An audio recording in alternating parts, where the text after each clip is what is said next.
ಈಗ ಇಂದಿನ ಪತ್ರಿಕೆಗಳ ಇಣುಕು ನೋಟ. ತುಂಗಭದ್ರಾ ಮತ್ತೆ ನೀರು ಸಂಗ್ರಹ ಆರಂಭ. 28,000 ಕ್ಯೂಸೆಕ್ನಷ್ಟು ಒಳಹರಿವು. 15 ದಿನಗಳೊಳಗೆ 90 ಟಿಎಂಸಿ ನೀರು ಸಂಗ್ರಹವಾಗುವ ನಿರೀಕ್ಷೆ.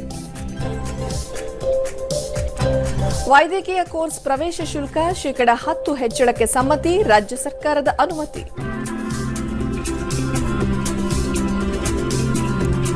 ಕೇಂದ್ರದ ತೆರಿಗೆ ಪಾಲು ಪಡೆಯಲು ರಾಜ್ಯದ ಕಸರತ್ತು. ತಜ್ಞರಿಂದಲೂ ಸಲಹೆ ಸೂಚನೆ ಪಡೆದು ಅಂತಿಮ ರೂಪ.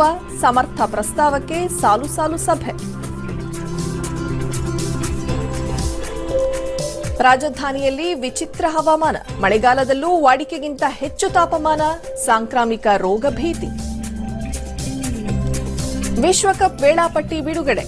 ಅಂಡರ್ 19 ಮಹಿಳಾ ಟೂರ್ನಿ. ಭಾರತಕ್ಕೆ ಮೊದಲ ಪಂದ್ಯದಲ್ಲಿ ವಿಂಡೀಸ್ ಸವಾಲು. ಇವು ಇಂದಿನ ಪತ್ರಿಕೆಗಳ ಪ್ರಮುಖ ಸುದ್ದಿ. ಉಳಿದಂತೆ ಹುದ್ದೆಗಳ ಭರ್ತಿ ಪ್ರಕ್ರಿಯೆ ಸ್ಥಗಿತಗೊಳಿಸಲು ಒತ್ತಾಯ. ಒಳ ಮೀಸಲಾತಿಯ ಸುಪ್ರೀಂ ತೀರ್ಪು ರಾಜ್ಯ ಸರ್ಕಾರದಲ್ಲಿ ಅನುಷ್ಠಾನಗೊಳ್ಳಲಿ. ಸ್ವಚ್ಛತೆ ಇದ್ದಾಗ ಮಾತ್ರ ನಗರ ಸುಂದರ. ಶಾಸಕ ಎಸ್ಟಿ ಸೋಮಶೇಖರ್ ಅಭಿಮತ. ಕಸ ವಿಲೇವಾರಿ ವಾಹನಕ್ಕೆ ಹಸಿರು ನಿಶಾನೆ. ಮಂತ್ರಾಲಯದಲ್ಲಿ ರಾಯರ ಆರಾಧನೆಗೆ ವಿದ್ಯುಕ್ತ ಚಾಲನೆ. ಧ್ವಜಾರೋಹಣ ನೆರವೇರಿಸಿ 353ನೇ ಆರಾಧನಾ ಮಹೋತ್ಸವಕ್ಕೆ ಚಾಲನೆ ನೀಡಿದ ಸುಬುಧೇಂದ್ರ ತೀರ್ಥರು. ಲಾಲ್ಬಾಗ್ 8 ಲಕ್ಷ ಮಂದಿಯಿಂದ ಫಲಪುಷ್ಪ ಪ್ರದರ್ಶನ ವೀಕ್ಷಣೆ. ಪಂಕಜ್ ಮುಡಿಗೆ ವೆಸ್ಟರ್ನ್ ಬಿಲಿಯರ್ಡ್ಸ್ ಕಿರೀಟ.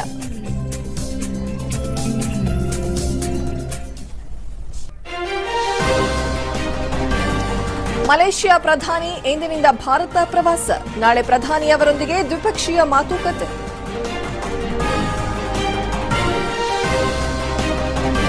ಭಾರತ ಕುವೈತ್ ನಡುವೆ ಸಮಕಾಲೀನ ಪಾಲುದಾರಿಕೆಯ ವಿಸ್ತರಣೆ. ಎರಡೂ ದೇಶಗಳ ಬಲವರ್ಧನೆಗೆ ಪೂರಕ. ಸಚಿವ ಡಾಕ್ಟರ್ ಎಸ್ ಜೈಶಂಕರ್. ಹಿಂದೂ ಮಹಾಸಾಗರದಲ್ಲಿ ಕಡಲ ಸುರಕ್ಷತೆ ಭದ್ರತೆಗೆ ಹೆಚ್ಚಿನ ಅನುಕೂಲ. ಬಂದರು ಹಿತಾಸಕ್ತಿ ಕಾಪಾಡಲು ಒತ್ತು.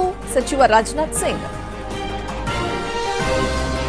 ಹಾಗೂ ಕೋಲ್ಕತ್ತಾದ ವೈದ್ಯ ವಿದ್ಯಾರ್ಥಿನಿ ಮೇಲೆ ದೌರ್ಜನ್ಯ ಹತ್ಯೆ ಪ್ರಕರಣ ಸ್ವಪ್ರೇರಣೆಯಿಂದ ನಾಳೆ ವಿಚಾರಣೆಗೆ ಪರಿಗಣಿಸಿದ ಸುಪ್ರೀಂ ಕೋರ್ಟ್.